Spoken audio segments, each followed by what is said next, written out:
damn it. Good morning. Give me just a sec. I'm trying to fix something. There we go.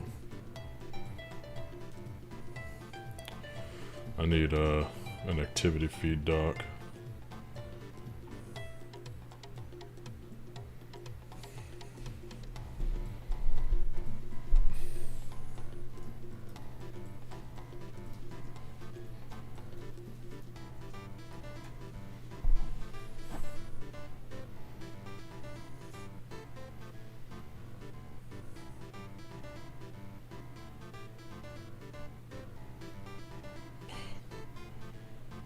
Suck here.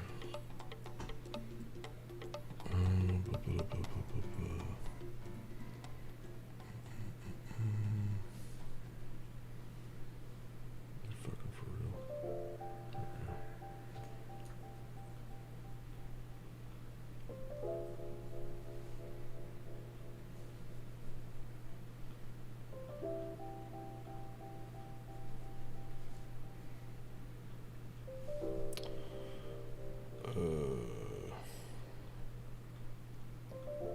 I'm off my shit today. I don't know why. There we go.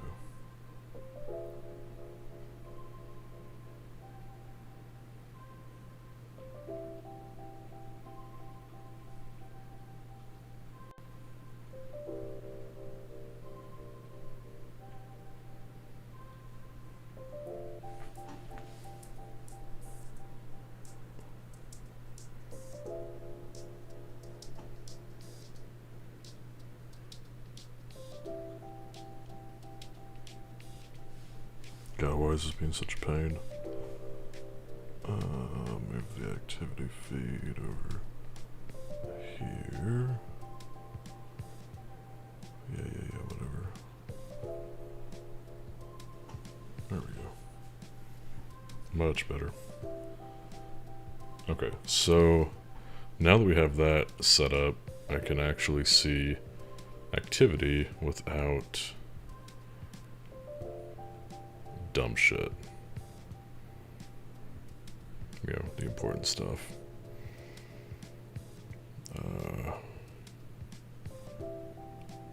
Okay.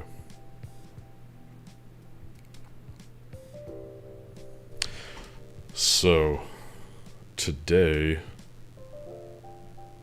we're gonna go over the forensic stuff, because it's someone who wanted to see that. Just actually put that in a channel somewhere, someone else can see. Actually, I suddenly don't give a shit. Yeah, fuck it. Who cares?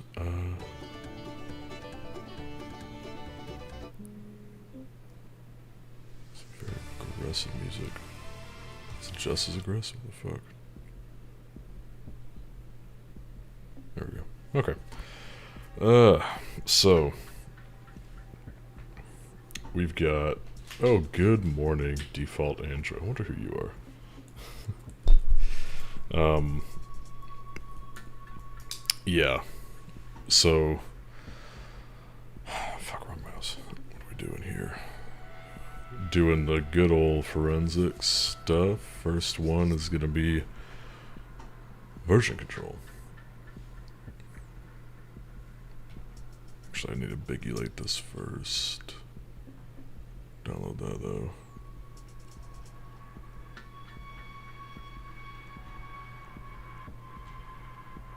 Hey, okay. So, let's see what's the password of the compromised account. Oh, there's actually somewhere here. So, there's a whole ass. Down a little bit more.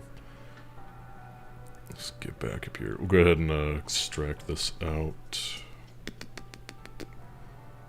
Open this up in the terminal.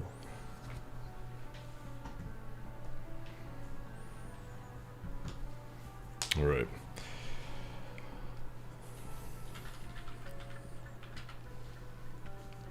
So we've got git here, obviously that .get is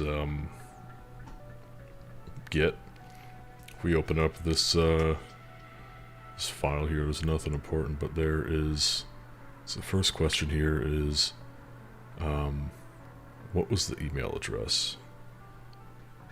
There's a couple ways to get this, but the easiest one, I think, is just get log, and you'll see the email associated with the commit. And so that's the user who was compromised there. So the employee was assigned a flag. What was the flag that was compromised?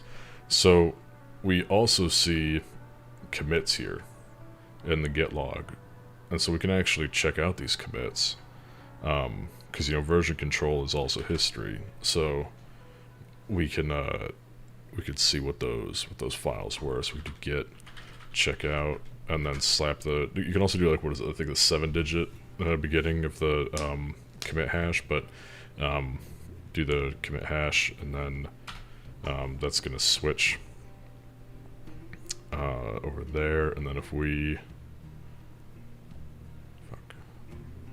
we see flag.text right here, so there's the answer for your flag. So Greg thinks he may have had additional account credentials that were compromised. What was the name of the service provider of the other compromised account? To get this, we can actually look at get branch, see what the other branches are. We see next on there, so we can do get checkout next. So it's going to swap us over to that branch, and we'll see a passwords file, Facebook, and then Waffles85. So the answer there is Facebook, and then of course the password is Waffles85. Take a drink of some juice. All right. So that's fairly simple, straightforward. It's basically just using git commands, kind of the more basic git commands to navigate around. So if anyone has any questions, feel free to ask. Alrighty. This one's fun. The security team has found a rather strange file exiting the network. We're not sure if it's containing any sensitive information. Please help us identify what's in it, blah, blah, blah. So, go ahead and grab this. I'm actually going to stick this up here. Give me a sec.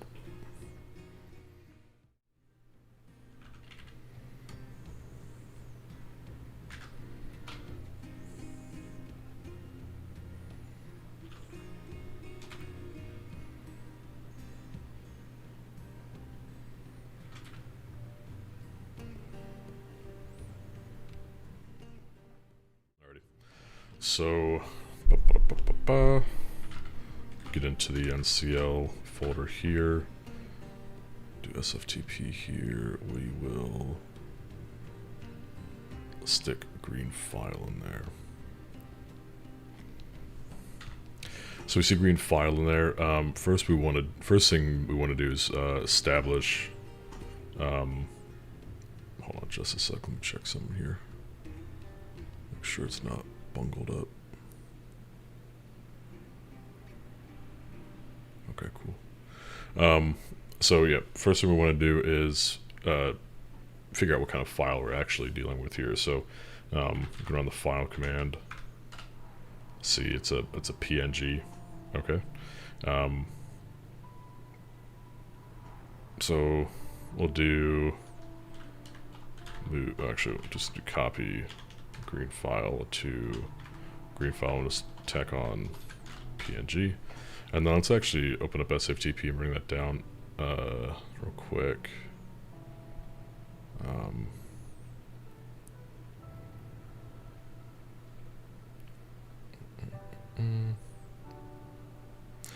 So we can see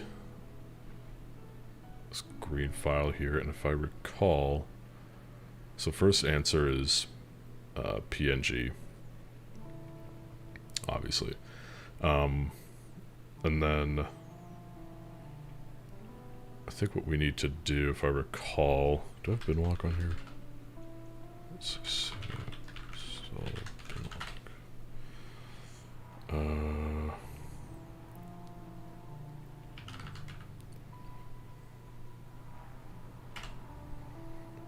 ahead and... God damn, that's like a whole gigabyte for binwalk? Jesus fuck.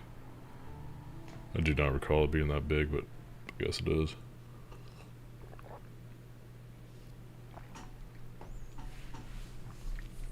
Damn, that's a lot. That is a big program. Well, it's probably not the program. It looks like it might be the dependencies it has to install that really bring it up to 700 megs there.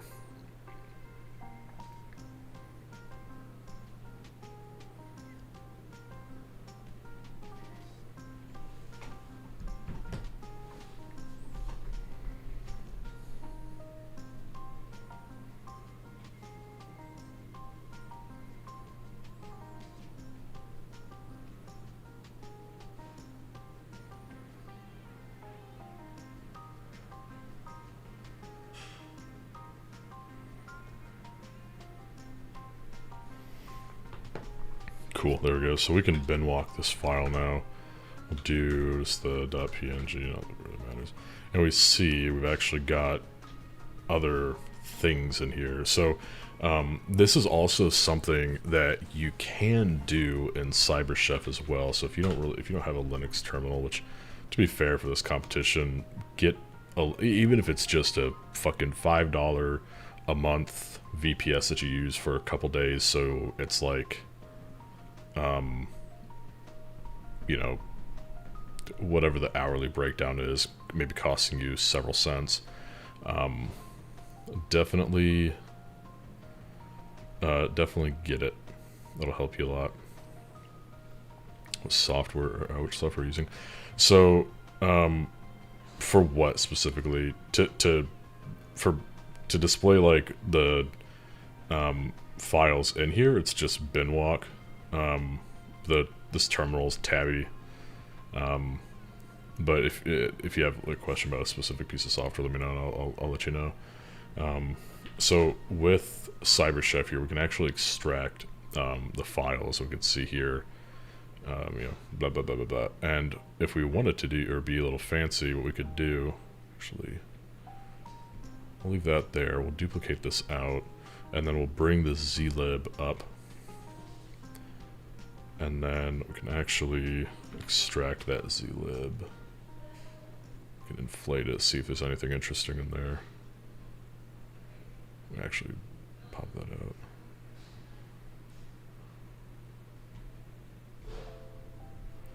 And then we can also... I don't know if render image will work in this scenario. I think what we need to do actually is fork. And then... That might not work at all. Yeah, it's not gonna work.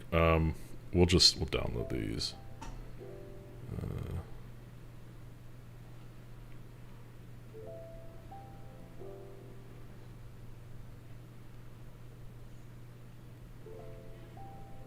And of course the base image.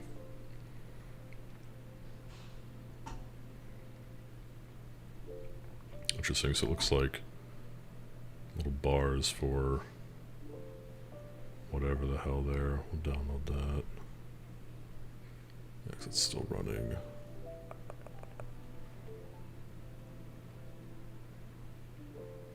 Can I open this archive? Damn, what the hell did I do here? Well, let's see. For how many files can be extracted from the binary blob, I would say you have 1, 2, 3, 4, 5, 6. Let me see if that's the right answer. Yes, 6. And then, I think here.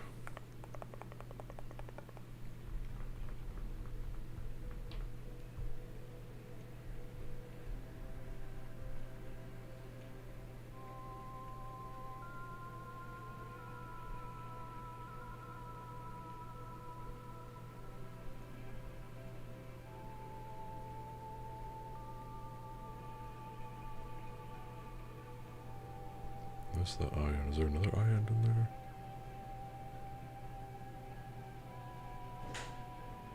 I wonder if we just need to swap around. Let's see.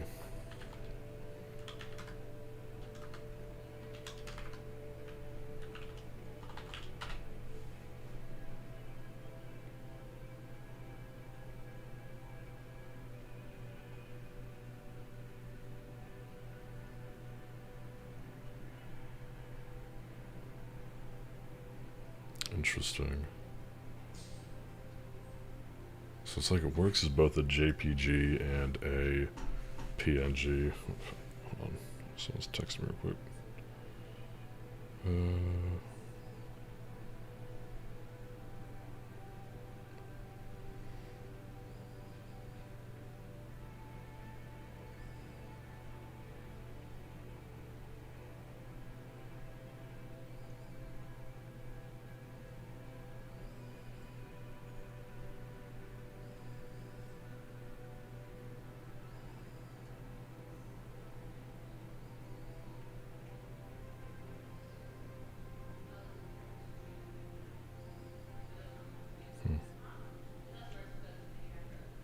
Weird. Alright. Anyway,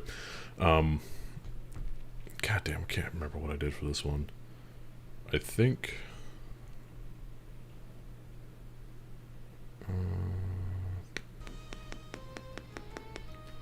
I need to just extract this out, and then I'll fuck them here.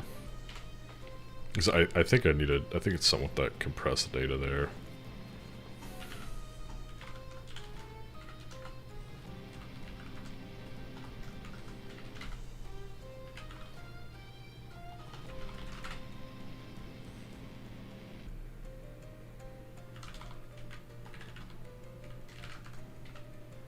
Oh, there it is. Okay, so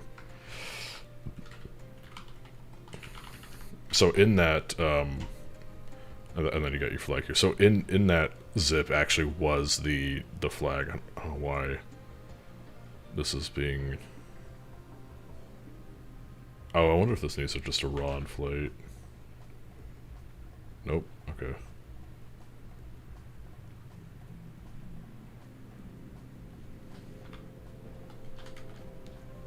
Is that unzip? No. It should just be zlib inflate. Why does that not work? That's weird.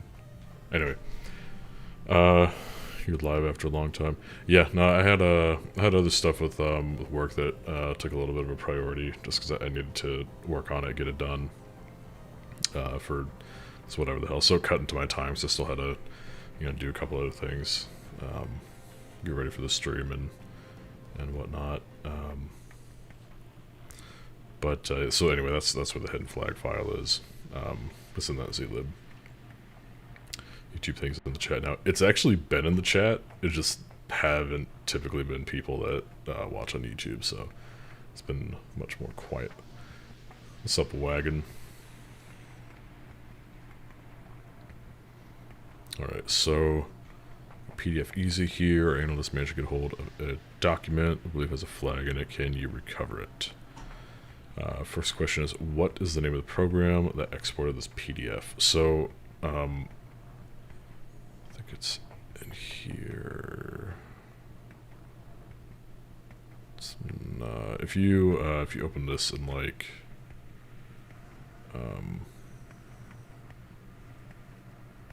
so open it with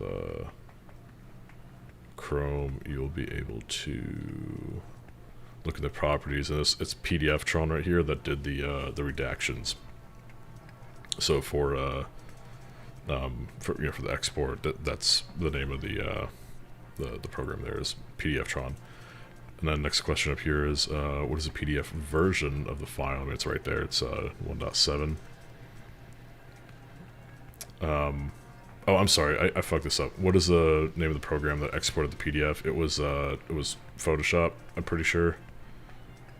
Fuck, actually, I don't remember. Let me look at what it was, what I put in there. Yeah, PDFtron did the redaction. I think if you Google PDFtron, that's like one of the things it does. So, PDFtron did the redaction. It was like Adobe Photoshop, I'm pretty sure. Yeah, Adobe Photoshop that did the actual export of the PDF. Whoever does PDFs in Photoshop needs Jesus. And then, what is the flag? So, I think what I did here... Fuck, what did I do here?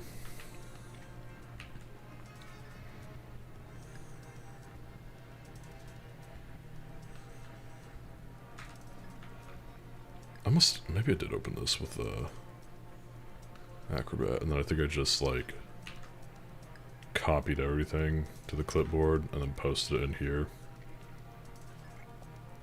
And then here's the flag right here. Sky PDRD 2390. So this redaction isn't really like, I mean shit, you can just delete them in Acrobat, and there's your flag. So yeah, fun. Let's go to the next one here. Magic Bites.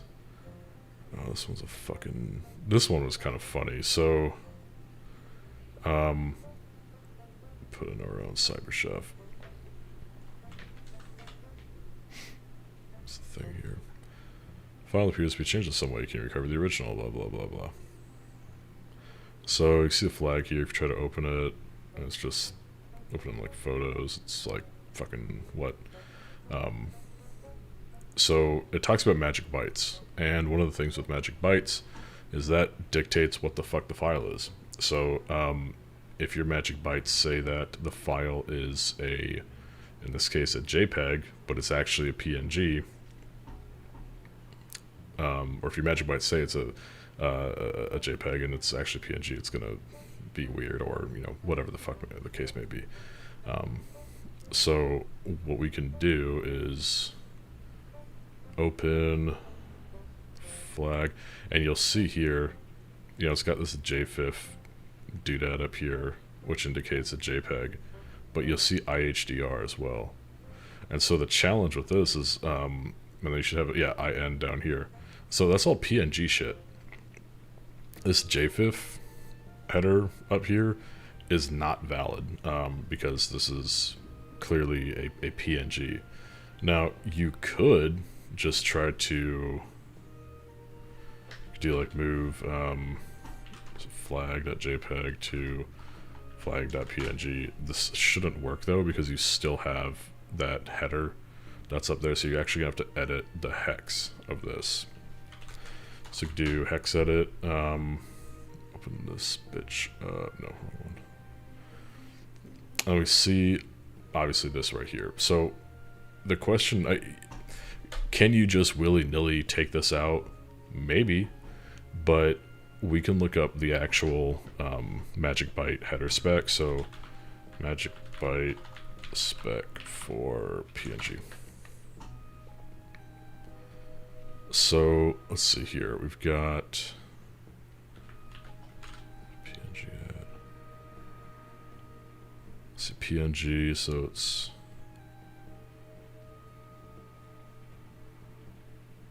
PNG. Actually, I want to see.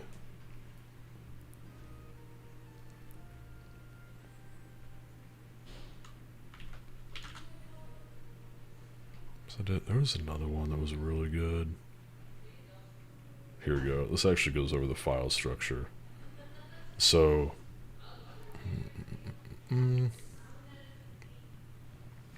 first 8 bytes of a PNG file always contains this.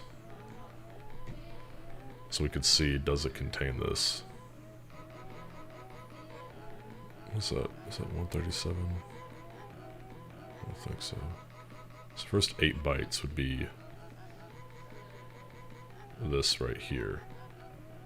And then it also spills over into this. So these ones you can probably zero out. But first 8 bytes, as per the specification, must be this. I'm gonna be real, I don't know how to actually pass that. There it is, okay. I was like, what's that hex? So let's side by side this real quick.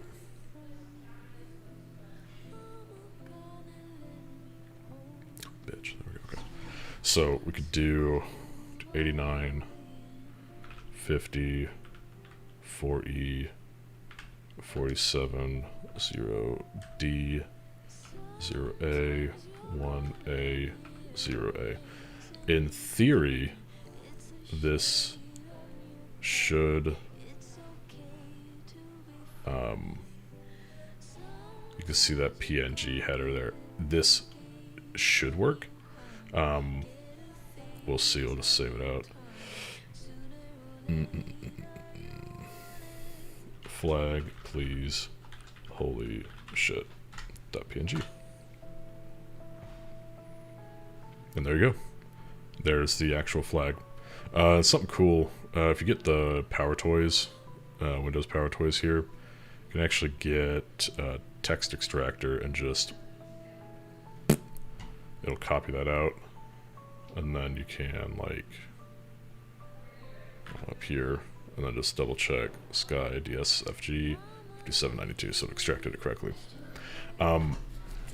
So that's how you fuck with magic headers. This is a pretty easy, simple, straightforward example, but if you can always open up a PNG too, right, and see, okay, what is this, like a known good PNG that actually loads. You could say, you know, how does this actually work? What is this supposed to look like? But yes, first 8 bytes must match or be what it's supposed to be.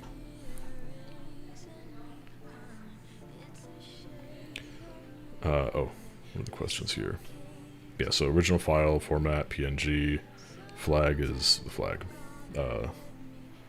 Doctor, what is this? I think the document is hiding something. Can you find what is hidden? Super awesome doc.docx. So, gonna bust this bitch open. Yeah, whatever. So we have 1, 2, 3, 4 images here. There's something hidden in there. So one thing to keep in mind too is documents at the end of the day tend to just be fuck, what do you want to call them? They're just almost like archives, kind of. So we can actually bin walk the document, I think, and we can see, and yeah, here we go. We can see we have image 4, 2, 0, 1, and 3. So that's 1, 2, 3, 4, 5. But we only visually saw 4 images. So we can extract that out with bin walk, and then do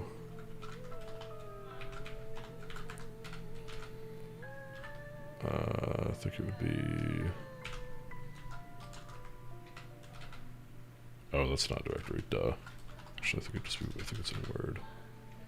Let's see, yeah, here we go. So we've got those 5 images there. Go ahead and pull those down.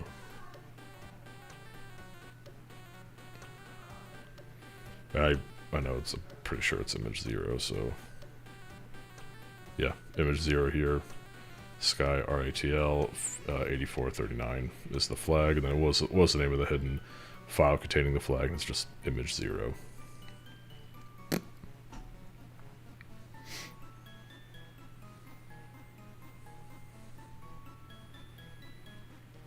And then the book. This one is a lot of fun. This one probably also gets a lot of people because it is a memory dump analysis, and not a lot of people are seem to be familiar with shit like volatility and whatnot. So we'll get this downloaded. Kind of clear some of this out.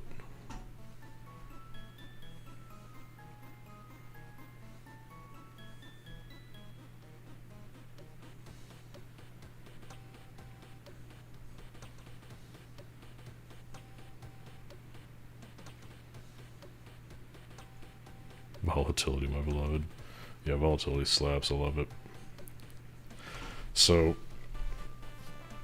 hold up. I want to clear this out a little bit more.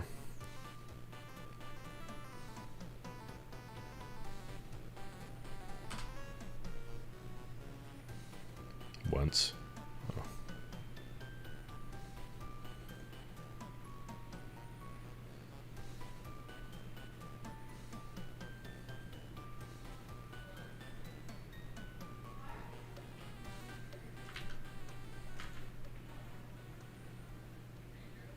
Oh,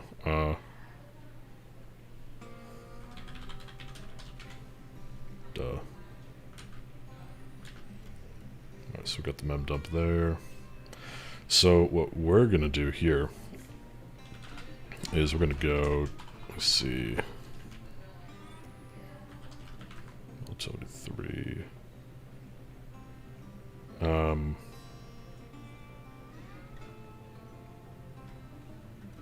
Fuck it. Python, we'll just do vault.py, pass the file of backout1, and then do NCL, what the fuck is the name of it? Stream. It always picks the stupidest option. And then we'll do memdump. And then we've got to pass the doohickeys, so we just, for now, do like banners or something like that. And that's gonna do its thing.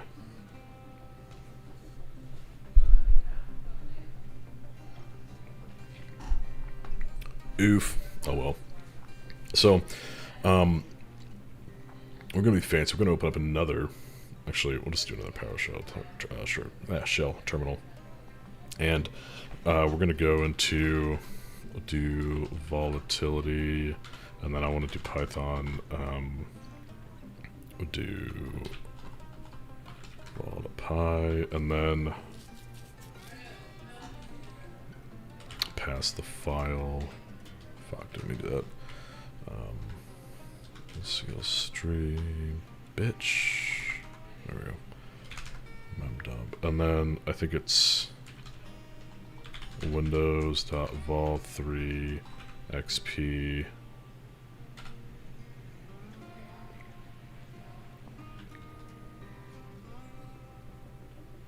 No, it's vol.exp. There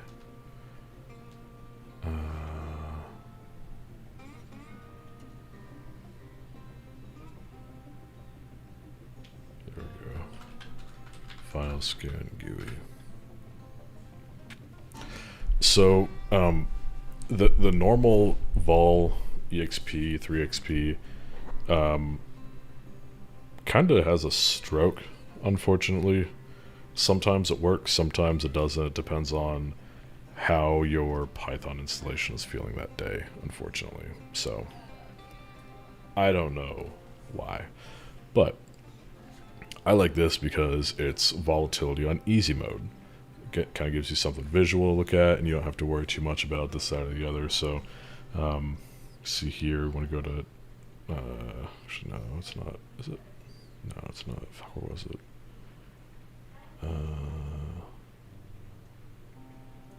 Yeah, here it goes. Oh shit, Hack the Planet rated with a party of 7. Thank you, Hack the Planet, and always Hack the Planet. Y'all are just in time for a little bit of a volatility walkthrough and some, yeah, just volatility fun. This program can make people volatile. Ha ha ha ha ha. But let's actually go back to the question here. What's the first one? So what is the operating system that this dump was taken from?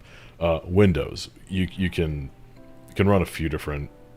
The banners command generally should tell you what's up. You could also just I think it's windows.info. Yeah, we'll go ahead and burn through it real quick and show you like, okay, cool, it's Windows. If this was a Linux memdump, it would freak out and just be like, no. But what is the name of the computer? So this one can be there are a few ways you can get the system name. One would think the info would work. It doesn't, because I don't know why. Howdy, Hack the Planet. Hey, how was you stream? Did you guys do anything anything fun? And thank you for the follow, man. I appreciate you. So one way you could potentially get the system name is you can think about computer accounts, right? So you could potentially look at, let's actually just Windows dot see what Windows plugins there are. Never anything fun. Dude, that's how I feel sometimes. And then, like, I'll have someone who'd be like, dude, that was really fun to watch. You know, can you do more of it or whatever? And I'm like, I was bored as shit. Or I was, like, sitting there fucking internally sweating because I felt like I was making myself look stupid. But I'm sure it was fun. I'm sure people had a good time watching you. So, like I said, few different things you could potentially look at here. One of them, if you had the computer account, right, you would see, okay, well, this is the name of the computer. So there is a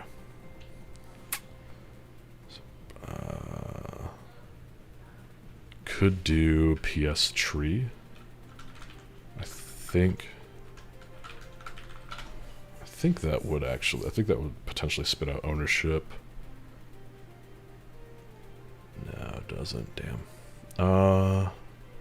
Fuck. What did I do to get this or to get it?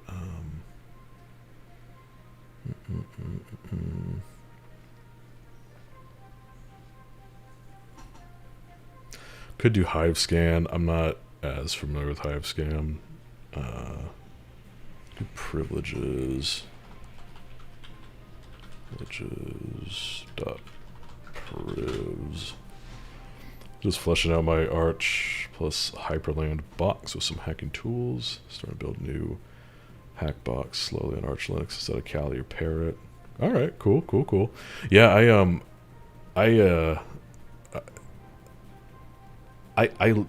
know what you mean. Like I enjoy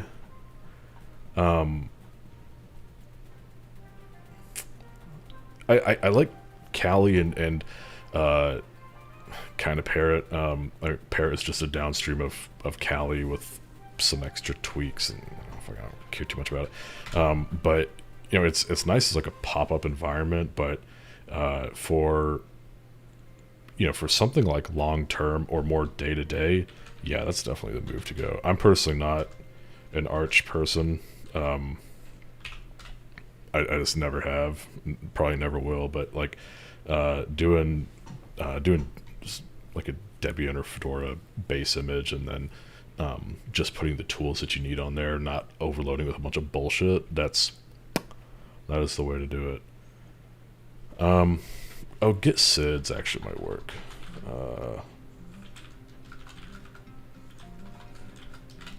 If not, we could just probably hash dump, might be able to get it.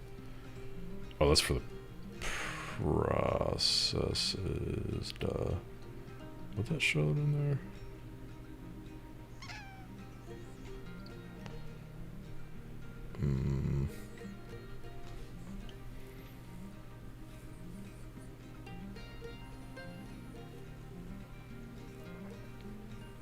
I don't know why this is such a bitch.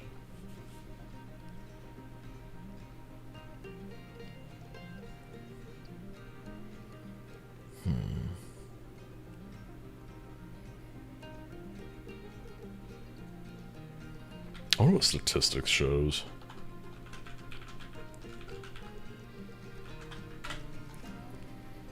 I don't think I've ever actually used that. Oh, it's just like on the whole ass image. That makes sense. That makes a lot of sense, actually. What the fuck is Hyperland? I gotta look that up now. Oh, I whiffed that. Ew. Tiling composite with looks. Oh, okay.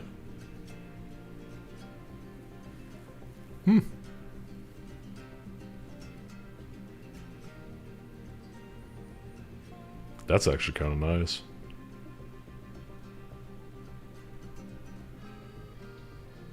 Yeah, it has a retro filter on it, so it's inherently a little more here. I'll bigulate it, so it's a little easier to see.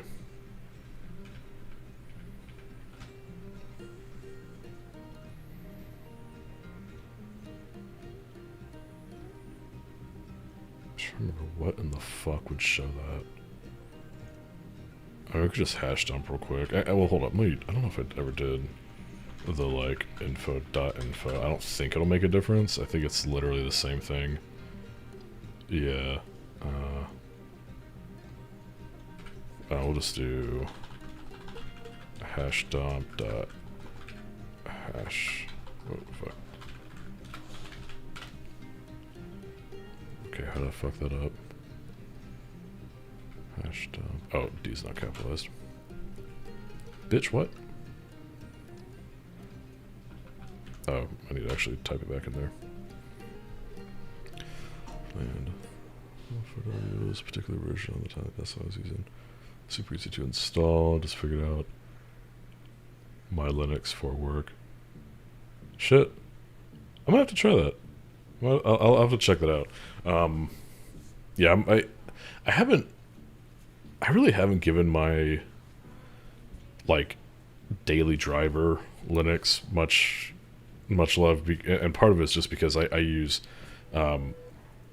I use a MacBook right now because it's Unix based, so it's a very comfortable experience on top of just being incredibly efficient. I can actually go places with it, and the battery lasts a long time. It just works well.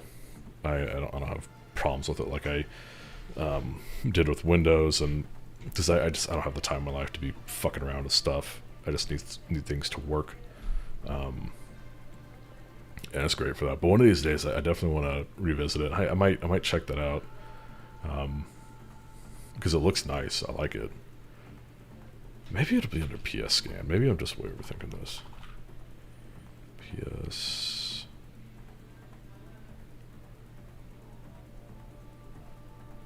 Scan. PS Scan. Man, I don't know why this is. I remember when I actually did this this challenge before. This took me all of like 2 seconds. It was in my head, and I knew immediately what I needed to do. And for some reason, right now, it's just escaping the fuck out of me.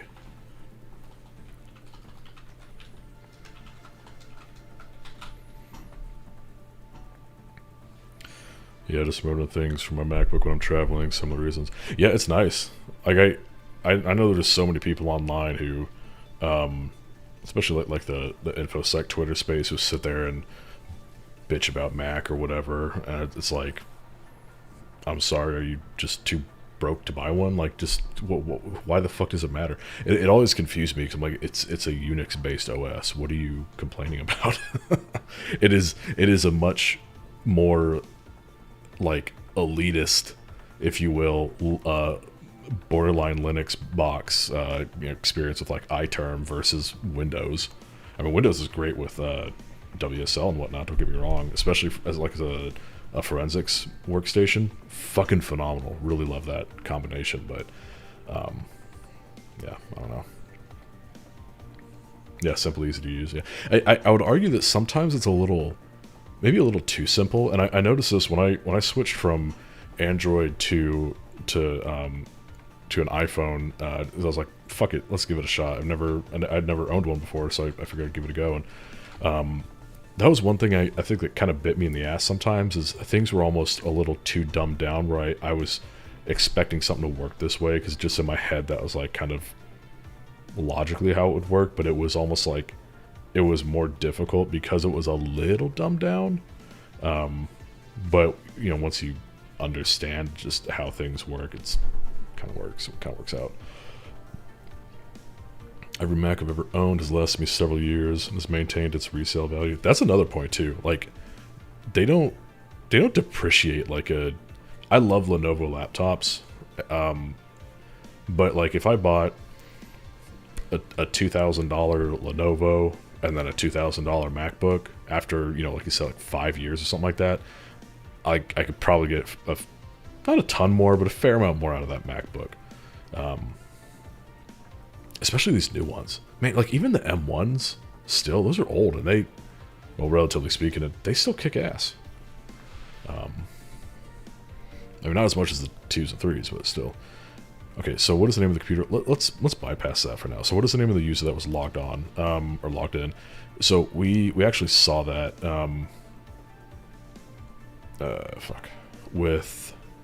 when we did the hash dump,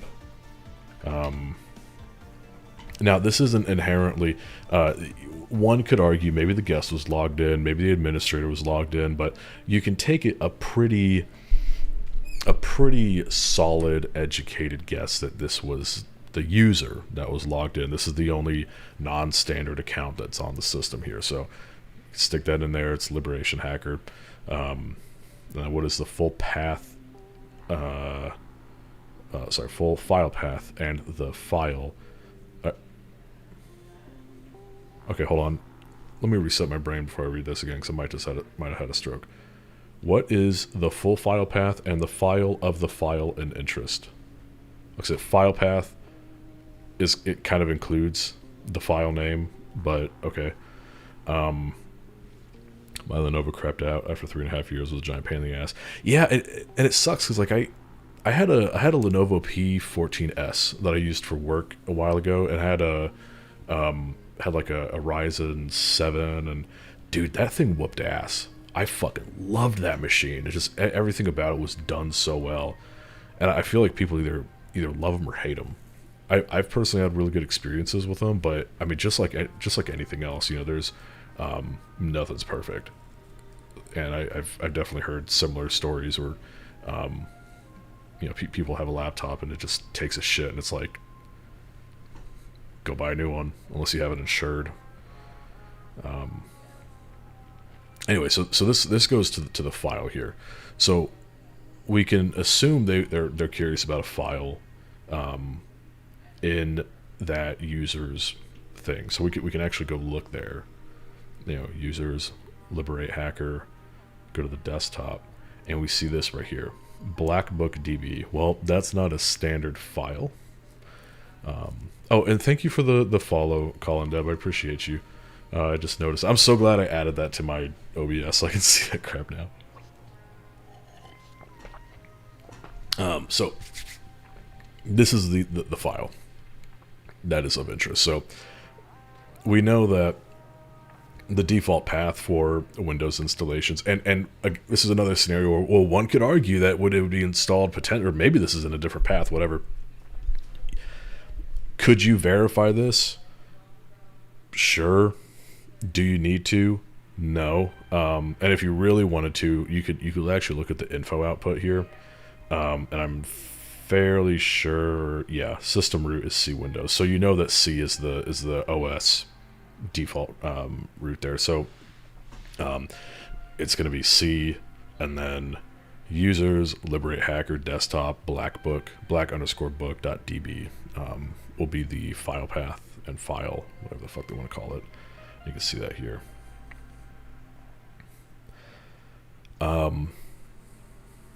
What is the name? Oh, let's see. What is the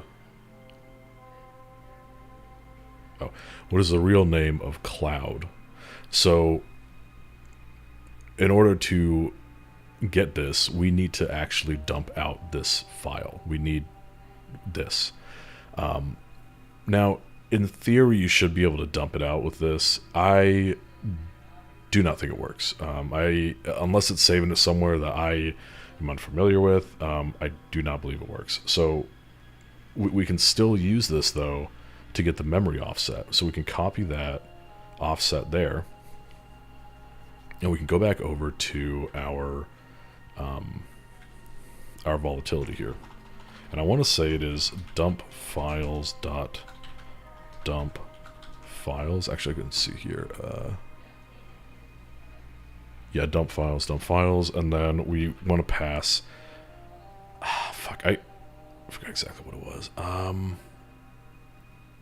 You could try either vert address or fizz address. So it's either vert ADDR or fizz ADDR. I still don't know how best to figure out for sure when to use which one, but it's absolutely no harm to just do them both until one of them works. So in this case, I'm just gonna do fizz address, and then you can put that offset in there, that memory offset, and that should dump out. Okay, hold up. What did I fuck up? Fizz.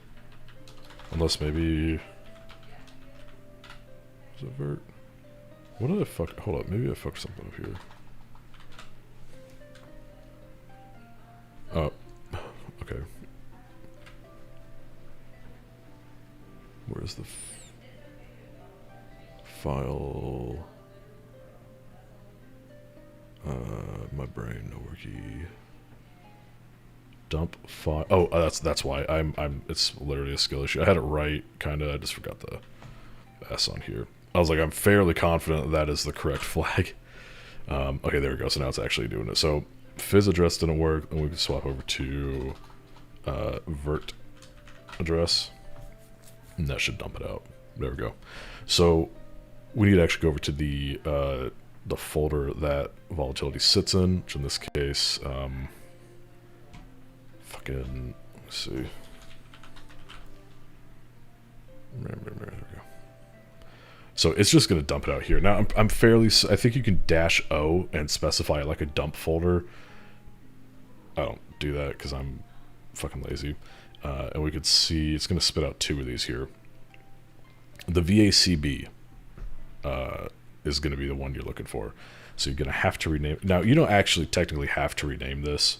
For instance, so you could do DB data. Actually, fuck, damn it, what is it called? DB browser. This is what I usually use. It's simple. Oh, it's already open. Fuck off. Okay. So we can open that up, and we'll go downloads. Where the fuck is it? It's always changing. So volatility here, sort by all files. We'll see that VACB. We can open that, and despite its despite the fact that it's a .vacb, again, magic header bytes, kind of like what we were talking about before, it is a .db or SQLite. So we have this in here. So we see aliases and then books. So what this is doing is it's a black book. If you're not familiar with the concept of a black book, it's like the idea is that you can use it to associate like a person to like a real name or something like that. I'm kind of like it is here. There's different variations of it, but for instance, like think about like a drug dealer or something like that. Maybe they would have a black book that would say, okay, this person bought this thing and this is their phone number that I use to identify them, and then like maybe on another page there's like some sort of ciphertext that indicates what their name is, something like that. So we see an alias here, so they want to know who Cloud is. Cloud is ID number 8. Book, their name is Gloria, or I'm sorry, in the book here, number 8 is Gloria Hampton. So you just stick in Gloria Hampton, and there you go. And then what is the password of the currently logged in user? So we kind of brushed on this briefly here. Go back to our hash dump. Just dump it out again. So this is one of the cool things about a forensic capture. You can very easily dump out the hashes for the passwords of all the accounts, minus the machine account. Obviously, you don't have EDR, AV to stop you. So you have your NT and then your LM hashes. Now you should only really need the LM part. So we can open up VS Code. In this specific scenario, you just need Liberation Hacker. But for giggles, we'll go ahead and drop that out, and then we'll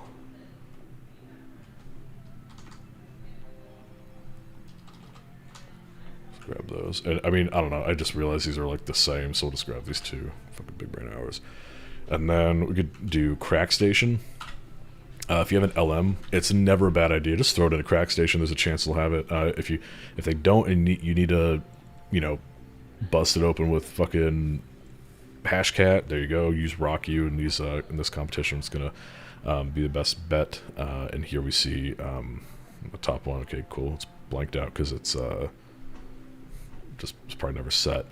But for that user, their password is Avatar2. Now, even if you Actually, I don't even know. I'm curious if you were to pass it like this in the NTLM format, I don't know if it would work. Yeah, it goes fuck you. So you just have to pass the LM, and it'll give you that shit. So there you go. That is the user's password, and then the name of the computer. God, you know what? Just to save time, let's see what the fuck they did here to find it. And vars. Okay. So now that I read it, I think that's exactly what I did. I think I was looking for something else, and I stumbled across it. Now that I think about it, yeah, here goes user domain profile. It's everywhere on here as far as like what the system name is. And vars is powerful. There you go. And that's the last forensics challenge there. But for giggles, why don't we go on to web application exploitation? It's kind of fun. So I do not remember how I did this, so we're going to be doing this from scratch. I'm going to go ahead and bust open Burp. I don't have Burp Suite Pro anymore because I couldn't justify the cost, but it was nice. I liked it while I had it. 2 seconds here.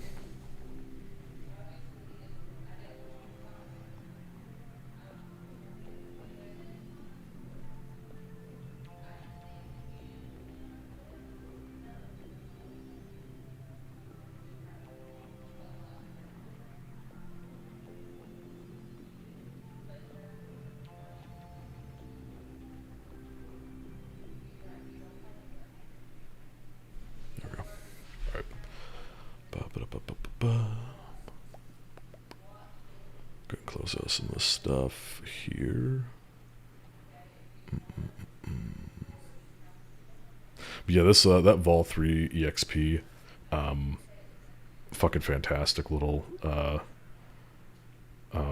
tool for user volatility. I love it.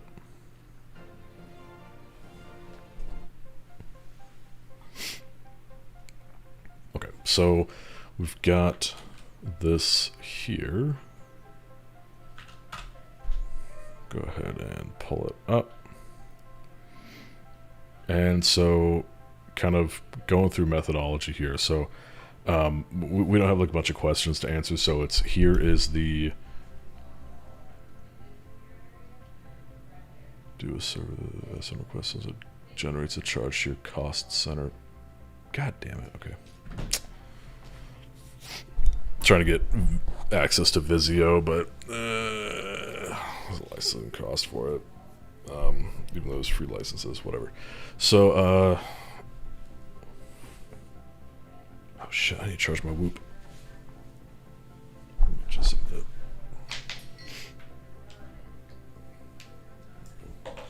So, web pen test methodology, we'll just start from square one. Kind of want to walk the application, get a lay of the land, understand the moving components, and that's understanding what all is in play is going to help you to better understand how to approach attacking it, and this will also help you in this first stage. It can be really tempting. Like you might come across something and you go, "Ooh, sweet tits! This looks like a potential avenue. I'm going to pursue the fuck out of this," and you go down a potential rabbit hole there. I'm very prone to that. So during your recon phase, keep in mind, like, look at everything first, and then start your assessment based off of having a full plate of information, because it's very easy to go down a rabbit hole and then you go, "Oh, God damn it, that was nothing." And you blow 30 minutes on it, and then you go back and you start looking at everything again, and you go, "Oh fuck," and you find something else you would have found the first time if you just looked at everything holistically from the ground up. One thing that's always going to check, just robust.txt. There's not always, but sometimes some funnies in there. But we see there's nothing in there. And again, don't use, unless they explicitly say you can use automated tools, don't. It's a good way to get your IP banned, and also it could just really negatively impact the challenge for other people, and that's no fun.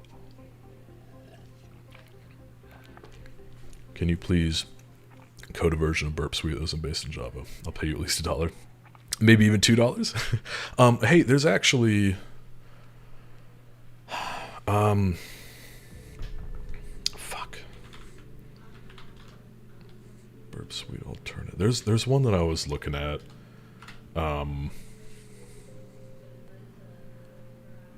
Fuck. It's newer.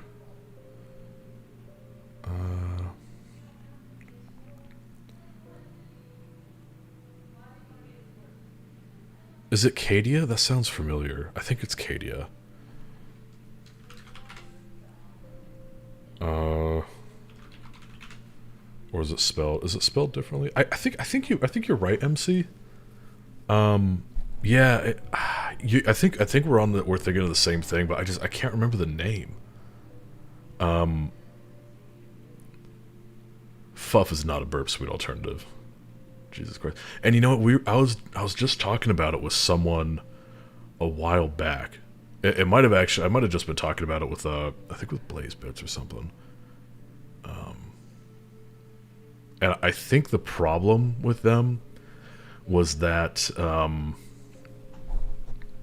see, web proxy tool. I think the problem was that they kind of took a Kaido, that's what it is. Yeah. You guys are right on the money. Kaido, that's what it is. So I think the problem with them is, as cool as they look, it looks very nice, but I think the issue is that they kind of took a Postman route, and I believe that is my internet taking a shit? No, it's still functioning. I think they require you to log in, and I think it synchronizes your shit to their like cloud. I'm fucking not okay with that for like a pen test, because that means that I now have to have them in the mix as someone that I have to be aware of. Now, I could be wrong on this, MC, but this is what I've heard from some people who they wouldn't spew bullshit on this unless I think there was some merit, and I haven't fucked with it just because I don't need to. I'm familiar with Burp Suite. I know how it works. I don't have issues with it, but check this out, Hack the Planet. You might like this, and so validate what I'm saying first, because I could be very wrong. In fact, fuck it, let's just download it and give it a shot. Because I've been meaning to anyway. But yeah, I think that's we'll have to see, because if they do force a login, then that's a huge problem, because depending on the sensitivity of your client and whatnot, you now have a pretty big problem with that, because then you have to bring in the trust factor of, great, now I have to ensure that these people can not bring my fucking audit scores down, fill in the blank, do whatever.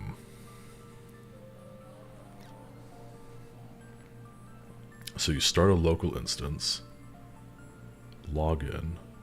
Yep. It looks like they're forcing a login.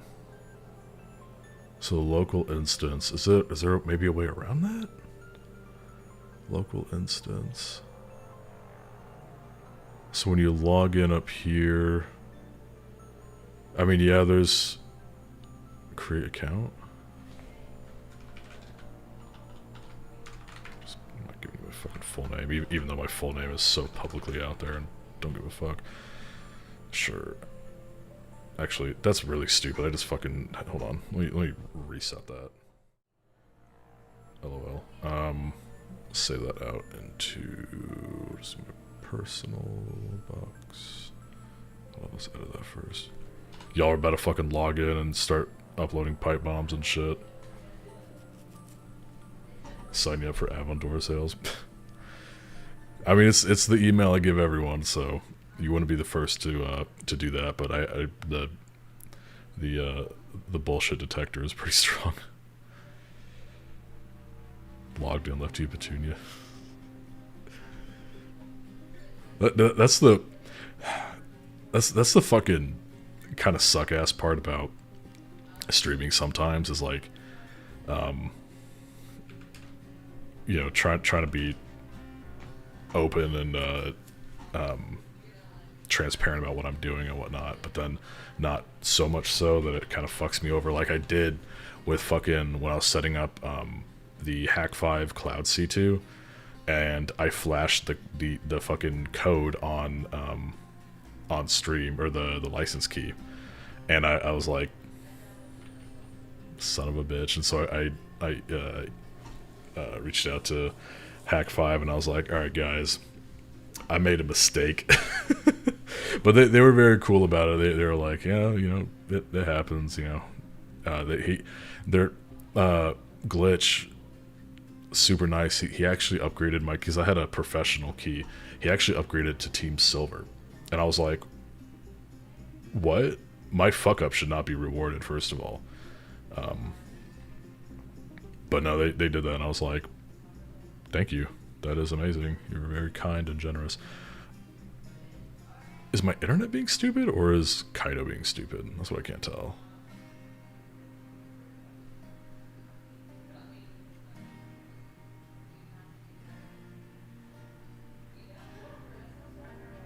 I think Kaido's being stupid. Oh, you know what? Hold up. Let me check my...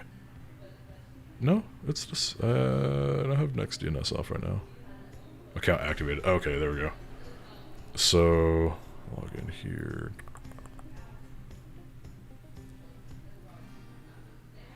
Email and password combination did not work.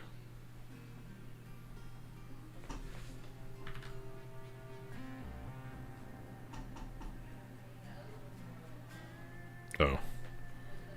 Test instance.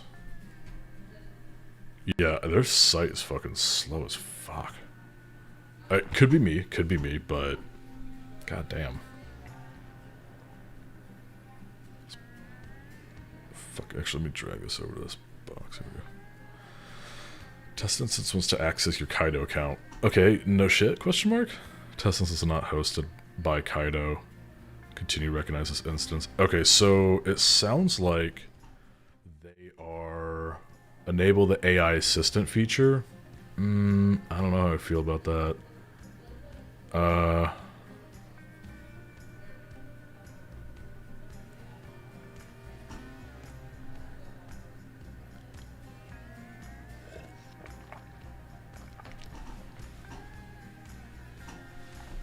Shared instances coming. You don't even have shared instances yet? Damn. I mean, to be fair, it's still in beta. Yeah, I can't tell if it's me or if it's just like their back end is kind of slow as fuck.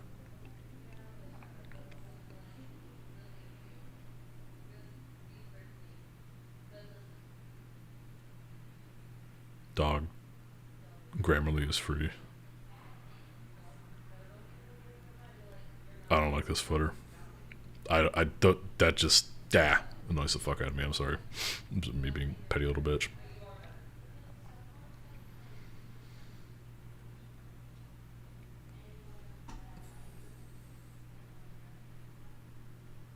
Is it me?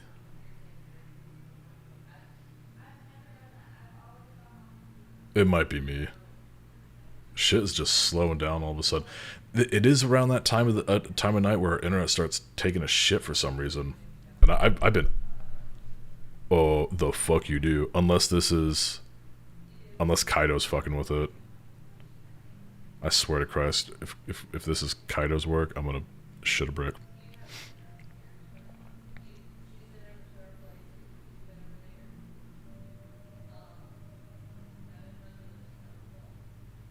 Yeah, you know, fuck this. It's not even working for me. I do not care now. I'm sorry.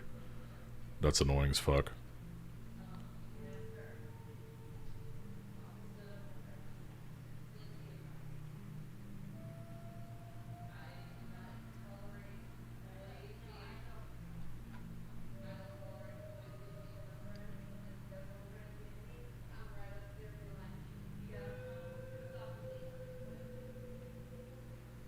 Why those DNS requests eating shit?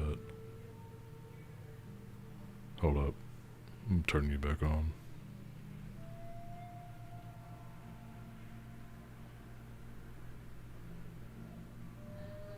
Okay, that seems to be much unfucked. It's probably AT&T eating dicks again. So I have this issue where they, for some reason, I'll have severe packet loss, I'll have high latency, but if you do a speed test, it's fine. So it's really hard for support to like troubleshoot it, and I call them constantly. I'm like, you need to fix this, you need to fix this. I'm about to actually upgrade to a fucking business plan so I can have an SLA and demand that they come fix it, or I'm gonna fucking sue them. So, one of the problems too is that there's currently a workers' strike going on here in this area, and it really sucks because on one hand I'm like, get your bag, you need to be treated right, and I fucking totally understand that. But it really sucks when my work, my wife's work, like everything I do is reliant on that internet connection, and I don't have the money for, a secondary dedicated fiber line. If I did, I'd have a fucking office and be running it out of there. The new proxy intercept. Oh, interesting. Okay. Anyway, I'm trying to get them to send me a GPON transceiver so I can bypass the fucking ONT that I think is what is failing and fucking up. Because what's really funny too is, and I was telling homeboy on the fucking phone last night about this when I was talking to support. I was like, the fact that I can be standing, iPhone fucking 12 Pro Max. It's not the latest iPhone, but it's not slow on Wi-Fi. The fact that I can be standing in the same exact room as as my AP, directly connected to the modem, and the modem show 700 down, which is way lower on a direct fiber line than it should be.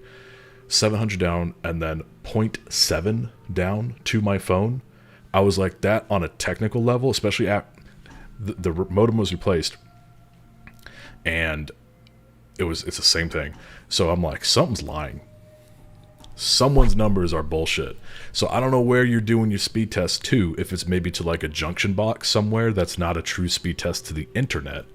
But I was like, that makes no sense on a technical level. That's bullshit. Someone's lying to me.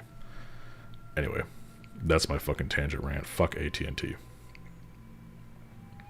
But when it works fine. So fuck Kaido. The fact that they make you log in, I hate that. At least with Burp Suite, sure, Java sucks.